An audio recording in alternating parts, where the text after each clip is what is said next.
हम मंजिल तक नहीं पहुंच पाते। कारण क्या होता है? हम भटक जाते हैं। मथुरा के विश्राम घाट पर 8-10 पंडा नाव में बैठ गए, भांग छान के पी के। 8-10,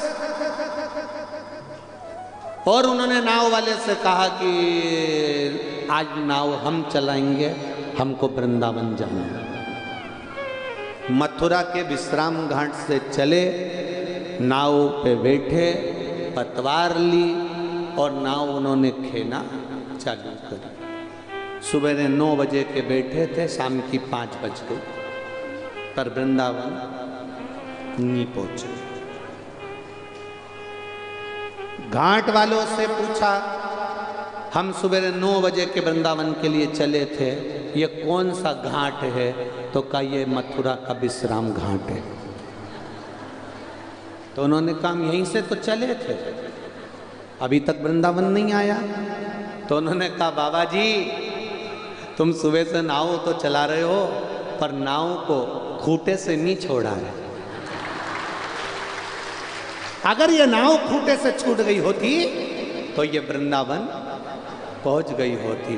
उसी तरह हम लोग भी कई ऐसे ही हैं, बस सियोर वाले महाराज ने कहा है तो लोटा भर के जल चढ़ा दो, पर अभी दिल से खूंटे से छूटा नहीं है।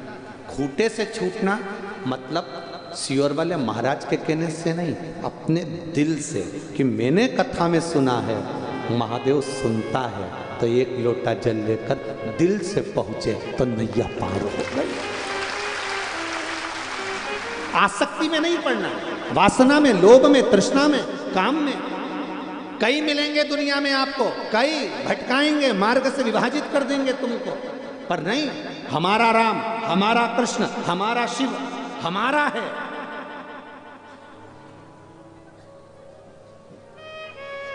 भटक रहा है संसार, भटक रहा है।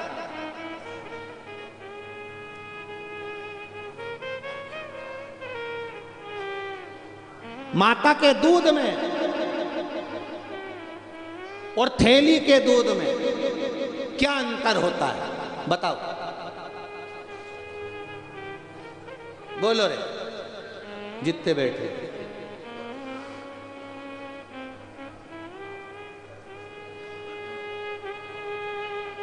माता के दूध में और थैली के दूध में क्या अंतर होता है?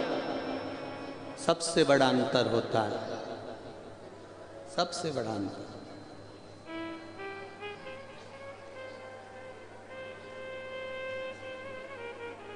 माता का दूध पीने वाला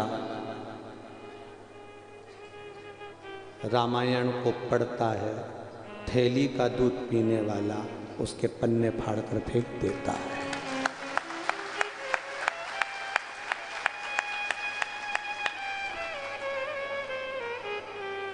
माता के दूध में और थैली के दूध में, बोतल के दूध में जमीन और आसमान का अंतर है। जो माता का दूध पीता है वो रामायण को समझता है, जो थैली और बोतल का पीता है वो कभी नहीं समझ सकता, वो नहीं समझ सकता।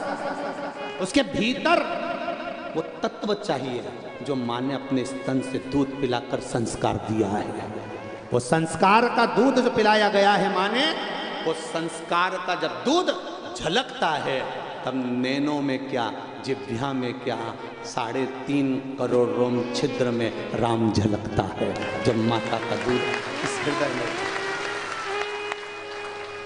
पहचानो अपने उस भाव को, पहचानो अपने उस तत्व को। नाव खूंटे से नहीं छूट रही है, और आप उस नाव को खूंटे से जब छोड़ दोगे, इसको काम से, वासना से, आसक्ति से, तृष्णा से, लोभ से जब बाहर निकाल दोगे, तो यह नाव वृंदावन चली जाएगी, अयोध्या चली जाएगी, राम के पास चली जाएगी, शिव के पास, काशी चली जाएगी। ये नाव को छोड़ना पड़ेगा, ये नाव नहीं छूटेगी।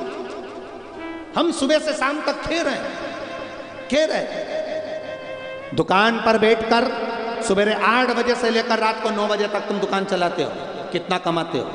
किसके लिए कमा रहे हो? तुम्हारी पत्नी एक आध दिन पूछ लेना, किसके लिए कमा रहे हो? पति कहेगा तेरे लिए मकान बनाना है, गाड़ी लेना है, जमीन लेना है, जायदाद। 25-25 लाख की गाड़ी में भी घूमने वाले एक दिन 25 रुपए के लोटे में प्रयाग जाते हैं। 25 रुपए के लोटे में प्रयाग आ जाते हैं। और प्रयाग के लोग अच्छे से जानते हैं, सब जो आते हैं प्रयाग ट्रेन में सीट बुक करा के, ऊपर लाल कलर की एक झोली, एक सफेद कलर की रखी, पत्तल में रोटी भी रख रहे हैं, चाय भी रख रहे हैं। कोई बच्चा उस पर चढ़ गया तो चिल्ला के दो नीचे उतर, उस पर मेरी अम्मा बैठी। अब वो बच्चा कह रहा है अम्मा तो नहीं दिख रही, वो लाल कलर की झोली लोटा रखा है, उसमें मेरी अम्मा है। 400 रुपए का टिकट करा, 2 टाइम खाना खिलाया, 2 टाइम चाय पिलाई, अम्मा को लोटे में लाया, थैली में लाया। एक दिन अम्मा जिंदा थी, जीते जी प्रयाग लिया था तो थैली में लाने की जरूरत ही नहीं पड़ती।